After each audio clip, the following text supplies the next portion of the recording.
Hey guys, how you doing? This is Tony. Welcome back to BorderlineHR.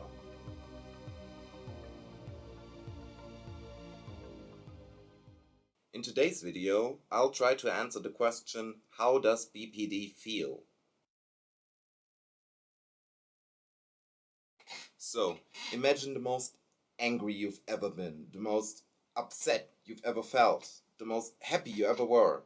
That's our normal happy, that's our normal upset, that's our normal angry, because our emotions go all the way and beyond. This leaves us in a near constant state of being extra aware, trying to avoid strong negative emotions, which can be really exhausting. In general, our level of stress rises faster, stays high for longer, and takes more expenditure to get down again. Sometimes it feels like my head is gonna burst 5 times a day, and I don't really get anything done, which makes me mad at myself, and you can see the start of a vicious cycle right there. At first, I want to read you a few examples of other BPD sufferers describing their experience. People with BPD are like people with third-degree burns over 90% of their bodies. Lacking emotional skin, they feel agony at the slightest touch or movement. BPD feels like floating above a dinner party, above the chit-chat and the laughter, looking down at the smiling people who understand one another and thinking, why not me? Sometimes it feels like being upon the highest mountain, where the air gets so thin that you can't breathe and think straight anymore. Screaming for help, but other people keep saying the mountain is just a pebble. Sometimes it feels like a punch in the gut that leaves me choking and disoriented. I sometimes feel like I don't know who I am. I'm barely able to keep stable social contacts. I feel like I've spent so much in my life for so many people just to be good enough for them that I don't know what I'm really like anymore. My huge fear of abandonment sometimes makes me see other friends as competition, like I have to be vigilant and compete to stay relevant and loved. I keep seeing my neighbor's pool in the winter, just an empty bowl of dusty blue tiles. Imagine standing in the middle of that when suddenly the pool fills up. In an instant, you're drowning. Living with BPD is pure confusion. It's always like, am I allowed to be upset about this thing, or am I being oversensitive? It is as if my life was magically run by 2 electric currents. Joyous positive and despairing negative, whichever is running at the moment, dominates my life, floods it.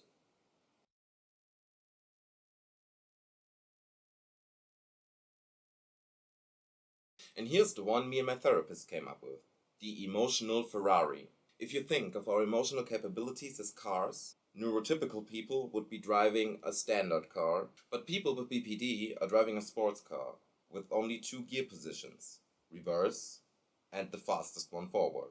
And while we're trying to drive, there's a constant struggle with someone else over the steering wheel, who we can't seem to control or overpower sometimes. But because of our hypervigilance, which is linked to past abandonment trauma, some things can just set us off, which means, to return to the metaphor, that the dude we're wrestling for control of the steering wheel is getting a surprise attack off on us. The struggle intensifies and the car gets out of control. And it is those times where our personality disorder becomes the most apparent for others. We start to act out. We do this because of the extreme fear and pain we're experiencing in those moments, trying to deal with it the only way we know how. We will do just about anything to make this real or imagined abandonment go away. Just about anything just to make the pain go away. So I think you can say us acting out is always an act of desperation. I want to make it clear that if this acting out turns into any form of abuse, there's absolutely no justification for that. If you are a victim of abuse by anyone in any way, please reach out and get help. I will put some links and numbers that could help you in the description below. So when our emotions wrestle us for control, when our temper flares up, when we desperately need your reassurance and the dam is breaking, it's because there's a storm in our head that just keeps swelling in intensity, reactivating all of the abandonment-related negative thoughts that we have about ourselves. In my case, this would look a little something like this. You see, it's happening again. And you can stop it. You're powerless. You're worthless in the first place. You were being so annoying. How could you let this happen again? Everyone is laughing at you behind your back. Do you know that? You were used from the start. If that person left you, when is everybody else gonna leave you too? Everyone's gonna see what a horrible person you are. You were being so foolish. If you were a better person, they'd stay with you. Maybe I just loved the wrong way. Maybe I don't deserve friends. Maybe I don't deserve life. It's all my fault. It's all my fault. It's all my fault. Pretty overwhelming, right? The difference is, here I am in full control to make it stop without acting on the feelings this triggers inside of me. Out there, more often than not, I'm just not. This feeling of powerlessness leads to a downward spiral, which is where a lot of the acting out and a lot of the self-harm springs from. I've had huge problems with self-harm in my life. I had to go to the hospital a couple of times because of it. It has gotten better. I'm in my, by the point of recording this, I'm in my second month of not self-harming, again after a really rough stretch of a few months.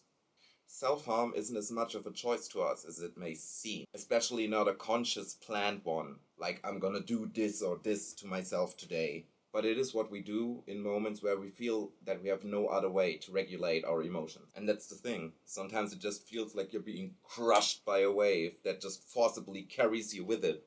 And it can feel like this for months. Especially if the abandonment is coming from a person we're in love with or that we're idealizing. That's just the worst. As we bond so deeply, with our emotions lifting us to the highest highs, the fall from that is at least equally as devastating. Events like this can feel world-ending to us, in their intensity as well as in their perceived or real importance in our lives. They always have the potential to uproot us for months. Since most of us never learn to find validation or assurance in ourselves, we tend to depend on our surroundings for those things. This experience of vulnerability and dependency is often coupled with an intense amount of shame for behaving like that in a society that has no place for dependency or vulnerability, the latter especially not in men. Our representation in fiction and media consists mostly out of bad stereotypes. It is said that we are abusive and manipulative by default, which we are not. We're not any more manipulative than everybody else is too. And if they'd feel the same level of emotion we do, they'd behave in the same or at least very similar ways. Most of us suffering from BPD are trauma survivors ourselves in one form or another, and none of us chose to be this way. And like with pretty much every other mental illness, at the end of the day, we just want to be safe, reassured, loved, and respected. We don't want to hurt the ones that are close to us, even though because of our sickness, we sometimes do, pushing away those that we want the closest. It's time that we return to our driving metaphor for the last time and give you some outlook.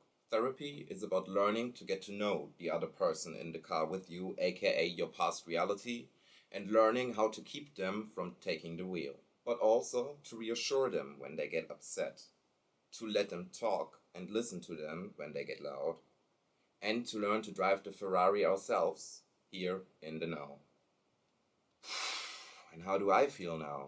Today, I choose to feel cautiously hopeful that this video, and maybe some of my other videos too, may help someone understand BPD and the struggles of those affected by it a little bit more. Do you have any questions you'd like me to answer? Or borderline-related topics you'd want me to cover? The comment section is yours. Please also don't forget to save the like and subscribe button from their respective feelings of abandonment. And see you next time. Be kind to one another.